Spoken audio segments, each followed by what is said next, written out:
அன்பார்ந்த ஞானவழி YouTube channel நேயர்கள் அனைவருக்கும் வணக்கம். இந்த பதிவில் கடக ராசி அன்பர்களுக்கு சுக்கிரன் பெயர்ச்சி பலன்கள் காண்போம். ஜனவரி மாதம் 18ஆம் தேதி சோபகிருது வருடம் தை மாதம் 4ஆம் தேதி சுக்கிர பகவான் வியாழக்கிழமை இரவு 8 மணிக்கு மேல் விருச்சிக ராசியிலிருந்து தனுசு ராசிக்கு பயிற்சியாகி கேது நட்சத்திரத்திலிருந்து அதாவது மூல நட்சத்திரத்திலிருந்து வேகமாக செவ்வாயுடன் கூட்டணி சேரப்போகிறார். குரு செவ்வாய் பரிவர்த்தனை யோகம், குருமங்கள யோகம். செவ்வாய் சுக்கிரன் கூட்டணி சேர்ந்தால் பிருகுமங்கள யோகம். தை மாதம் 22ஆம் தேதி வரை செவ்வாய் பகவான் 6ஆம் வீட்டில் வந்திருக்கிறார். பிறகு மகர ராசியில் உச்ச பலம் பெறுகிறார். தை மாதம் 28ஆம் தேதி மகர ராசிக்கு சுக்கிர பகவான் பயிற்சியாகி மாசி மாதம் 24ஆம் தேதி வரை சுக்கிரன் செவ்வாய் கூட்டணி பிருகுமங்கள யோகம் நிகழப்போகிறது. கடக ராசி அன்பர்களுக்கு எந்த மாதிரியான பலாபலன்கள் நடக்கும் என்பதை இந்த பதிவில் காண்போம். நம்முடைய சேனலை பார்த்து கொண்டிருக்கக்கூடிய அன்பர்கள், இதுவரை சப்ஸ்கிரைப் செய்யாத அன்பர்கள் மறக்காமல் நம்முடைய சேனலை சப்ஸ்கிரைப் செய்து கூடவே இருக்கின்ற ஆல் பட்டன் அழுத்திங்க. நன்றி. கடக ராசி அன்பர்களுக்கு ஒரு 30 நாட்களாக 5ஆம் வீட்டிலே சுக்கிர பகவான் சஞ்சாரம் செய்கிறார். அதாவது தை மாதம் 4ஆம் தேதி இரவு 8:30 மணி வரை 5ஆம் வீட்டிலே கோச்சாரத்தில் சுக்கிர பகவான் சஞ்சாரம் செய்யும் பொழுது அதிர்ஷ்டங்கள் பல. கொடுத்த பணம் கைக்கு வரும். பிள்ளைகளால் நன்மை, சொத்துக்களால் நன்மை, விவசாயம், பூ வியாபாரம், இப்படி எல்லா வகையிலும் நன்மைகளை கொடுப்பார். கோச்சாரத்தில் சுக்கிர பகவான் 6ஆம் இடம் செல்வது சற்று சாதகமில்லாத அமைப்பு. பிருகுமங்கள யோகம் 6ஆம் வீட்டில் ஏற்படுகிறது. கடக ராசி என்பவர்கள் எதிர்வரக்கூடிய மாசி மாதம் 24ஆம் தேதி வரை சில விஷயங்களில் கவனமாக இருக்க வேண்டும். ஏன்னா ஏற்கனவே கடகராசியில் சுக்கிரன் செவ்வாய் கூட்டணி இந்த வருடத்தில் நிகழ்ந்தது.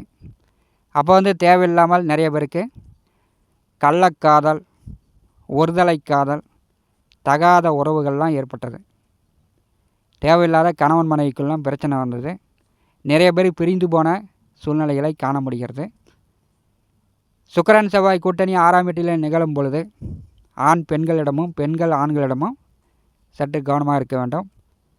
குரு பகவான் பாரி செய்யும் பொழுது கெட்ட விஷயங்கள் 50% குறையும். தெய்வீக காதல் ஒரு சிலருக்கு ஏற்படும். முழுமையாக விரும்புவீர்கள். முழுமையாக கல்யாணம் பண்ணிக்கக்கூடிய வாய்ப்புகளும் கடக ராசி என்பதற்கு எதிர்வரக்கூடிய மாசி மாதம் 24ஆம் தேதி வரை ஏற்பட போகிறது.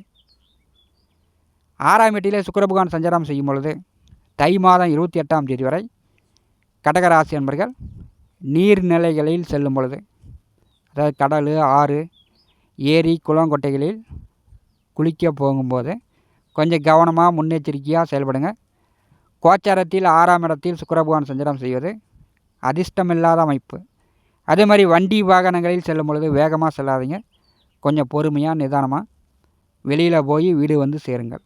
ஏன்னா 6ஆம் வீட்டில் சுக்கிர பகவான் சஞ்சாரம் செய்வது கடகராசிக்கு அதிர்ஷ்டமில்லாத அமைப்பு. கடகராசிக்கு சுகஸ்தானாதிபதி 6ஆம் வீட்டில் சஞ்சாரம் செய்கிறார்.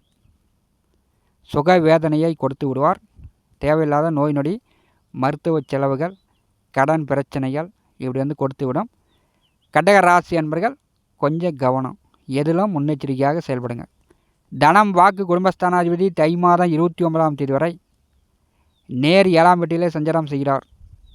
சூரியன் 7ஆம் வீட்டிலே சஞ்சாரம் செய்யும் பொழுது சூரிய பகவானுடைய முழு ஒளி கடகராசிக்கு கிடைக்கிறது. பணப்பிரச்சனைக்கு குறைவில்லை. இந்த மாதம் பணம் வரும். அரசு காரியங்கள் மூலம் நற்பலன்கள் உண்டு. சூரியன் முழு ஒளியை கடகராசி மேல் செலுத்தும் போது கொஞ்சம் கீட்டாக இருக்கும். பொறுமை இல்லாத தனத்தால் கணவன் மனைவிக்குள் சில கோபதாபங்கள், மனஸ்தாபங்கள் ஏற்படுவதற்கான வாய்ப்புண்டு. அதனால் பொறுமையாக பொறுப்பாக கடகராசி அன்பர்கள் நடந்து கொள்ள வேண்டும். அஷ்டமத்திலே சனி பகவான் அமர்ந்திருக்கிறார். எப்போ எப்போ எப்போ என்று சனி பகவான் ஏதாவது ஒரு வழியை தேடிக்கொண்டே இருப்பார். சனி பகவானுடைய பார்வை 2ஆம் வீட்டிற்கு விழுகிறது. கடகராசி அன்பர்கள் பேச்சில் கவனம்.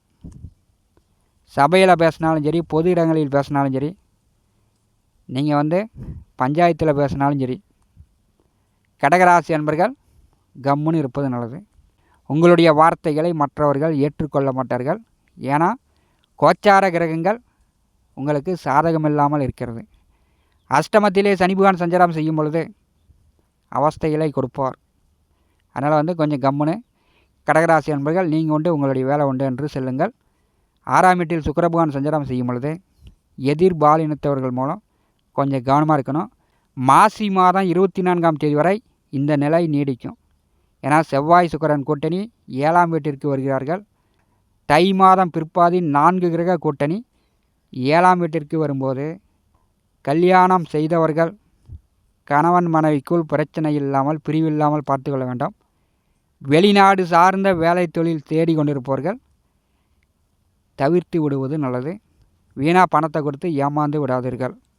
தை மாதம் 18ஆம் தேதி வரை குருபகவான் பார்வையில் செவ்வாய் சுக்கிரன் புதன் 3 கிரக கூட்டணி குருபகவான் பார்வையில் இருக்கும் பொழுது புதன் 6ஆம் வீட்டில் சஞ்சாரம் செய்யும் பொழுது கொடுத்த பணம் திரும்ப கைக்கு கிடைக்கும்.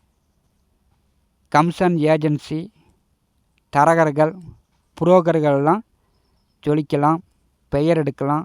அதற்குண்டான வாய்ப்புகள் 6ஆம் வீட்டிலே புதன் சஞ்சாரம் செய்யும் பொழுது ஏற்படுத்துகிறது. தைரியமாக சுறுசுறுப்பாக புதிய முயற்சிகள் எடுக்கலாம். 6ஆம் வீட்டிலே புதன் செவ்வாயுடன் கூட்டணி சேர்ந்திருக்கும் பொழுது புதிய முயற்சிகள் ஒரு சிலருக்கு கை கொடுக்கும், வெற்றியை கொடுக்கும். 3ஆம் வீட்டிலே கேது பகவான் சஞ்சாரம் செய்கிறார். பெரும்பாலும் தம்பி தங்கை இளைய உடன்பிறப்புகளிடம் உதவிகள் எதிர்பார்க்காமல் இருப்பது கடக ராசி அன்பர்களுக்கு சிறந்தது.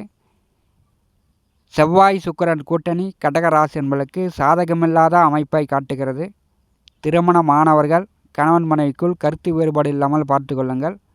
கள்ளக்காதல், ஒருதலை காதல், தகாத உறவுகள் ஏற்படுவதற்கான வாய்ப்புகளை காட்டுகிறது. இதிலும் முன்னெச்சரிக்கையாக ஆண்கள் பெண்களிடமும் பெண்கள் ஆண்களிடமும் கொஞ்சம் கவனமாக நடந்து கொள்வது செவ்வாய் சுக்கிரன் கூட்டணி காட்டுகிறது. கடகராசி அன்பர்கள் காலத்தை அறிந்து புரிந்து நடந்து கொள்ளுங்கள். இந்த காணொலியை பற்றி உங்களுடைய மரண கருத்துக்களை நம்முடைய கமெண்ட் பாக்ஸில் பதிவு செய்யுங்கள். என்னுடைய ஜோதிட கணிப்பிற்கு மிகவும் பயனுள்ளதாக இருக்கும். நண்பர்களே, நம்முடைய சேனலை பார்த்து கொண்டிருக்கக்கூடிய அன்பர்கள் இதுவரை சப்ஸ்கிரைப் செய்யாத அன்பர்கள் மறக்காமல் நம்முடைய சேனலை சப்ஸ்கிரைப் செய்து கொடுவிருக்கின்ற ஆல் பட்டனை அழுத்திங்க. தினந்தோறும் ஜோதிட பலன்கள் பதிவிடப்படும். உடனுக்குடன் பார்த்து பயன்பெறுங்கள். நன்றி, வணக்கம்.